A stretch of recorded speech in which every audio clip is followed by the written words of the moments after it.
All right, guys, well, I'm back today with a video discussing the top 5 calibers you need to get, why you need to get them, and some great places to grab them at affordable prices. If you're new to the channel, I review high value and budget items, as well as do deal alerts every single Friday, so subscribe to the channel if you're not done so.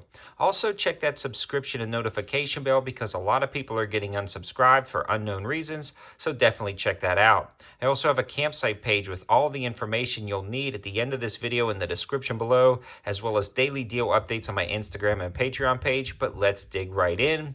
And I'm actually going to start with my favorite, or if I actually only had one caliber that I could use for the rest of my life, it would be the 9mm. If I was limited down to one, this is probably one of the most versatile calibers you'll find, as well as the most readily available in North America. In fact, it's a NATO cartridge, so it's going to be available around the world.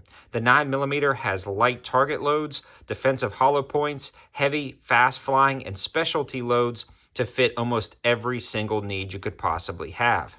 Did I mention it's readily available? You can find this on almost any store shelf for fairly good prices. Now, it's not the cheapest caliber out there, but it's pretty darn close when it comes to center fire cartridges. I don't think you can get much cheaper than the 9mm.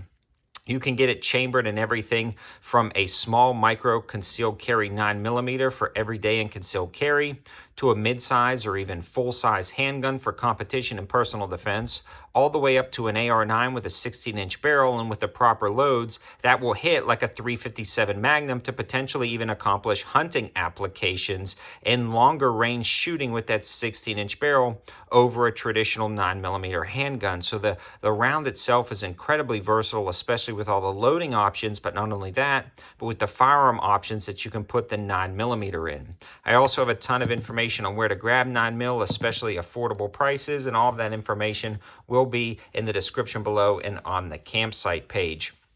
The next caliber I would recommend, besides the 9mm, would either be one of these two, the 12-gauge shotgun or the 223-556. But for the sake of this video, I'm going to discuss the 223-556, probably the most versatile and common rifle cartridge in North America. The fact that the 223-556 has really evolved over the years to have some 77 grain loads makes it potentially, anyways, a viable hunting application for most things in North America. Now, some of the larger animals like deer, it's a pretty controversial caliber, and honestly, a lot of states do not allow you to hunt with this, but in a grid down or post-apocalyptic scenario, I believe this would be adequate for most applications. Now, it would be said that the 308 cartridge would be a little bit more versatile, but when it comes to a loadout, or again, different scenarios where you need to carry a lot of ammunition, I personally would rather carry a lot of 223-556, and you can see the size difference between that and the 308, but we'll be discussing the 308 a little bit later in this video. The other cool thing about the 556 is the fact that AR-15s are everywhere. It's probably one of the most common rifles in North America right now, and that's due to a lot of companies like Palmetto State Armory, Anderson, and Diamondback Firearms making affordable AR-15s for the average user that won't break the bank, yet function great down at the range. The other cool thing about the 223-556 is incredibly fast flying. If you put this in something like a 20-inch AR-15, which I have a lot of videos on, it can punch through a lot of different level 3 armor, and that is just a standard 55 grain cartridge. It's mean out of a 20-inch barrel. They also have ARs chambered in 223 and 556 that are 10.5-inch barrels, which is about as short as I would go. Great for personal defense and CQB applications, and they're actually very affordable, again with more information in the description below and the campsite page. Now, I know I just mentioned the 12 gauge, so let's talk a little bit about that. Probably the absolute most versatile chambering in this entire lineup. You can get a 12-gauge shotgun like you see here in a pump action or semi-auto, and there's even other offerings with 14.5-inch barrels that are not technically shotguns, but considered other firearms, like the Mossberg Shockwave, that allow you to really stow and go in a ton of different scenarios. You can get birdshot for hunting and target shooting, buckshot, slugs, as well as a wide variety of specialty ammunition like less lethal options like this rubber buckshot you see here. They also have flaming buckshot, defensive beanbag rounds, ballistic tipped slugs for hunting applications. Again, incredibly versatile. Now, your limitations on the 12 gauge round is going to be weight and size. You're not going to be able to carry a lot, but what you do carry, you can have a ton of versatility.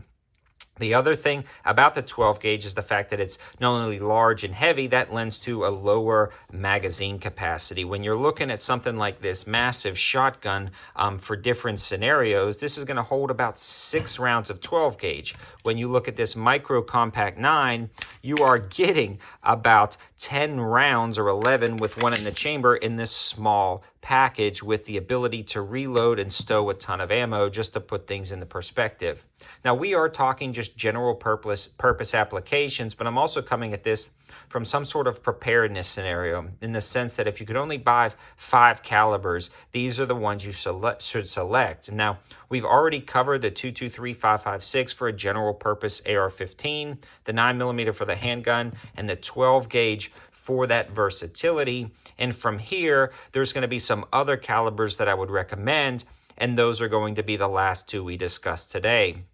The first one is that 308 cartridge. The fact that you can do hunting applications with 12 gauge slugs and buckshot, but it's got to be fairly close up, maybe 150 yards and in.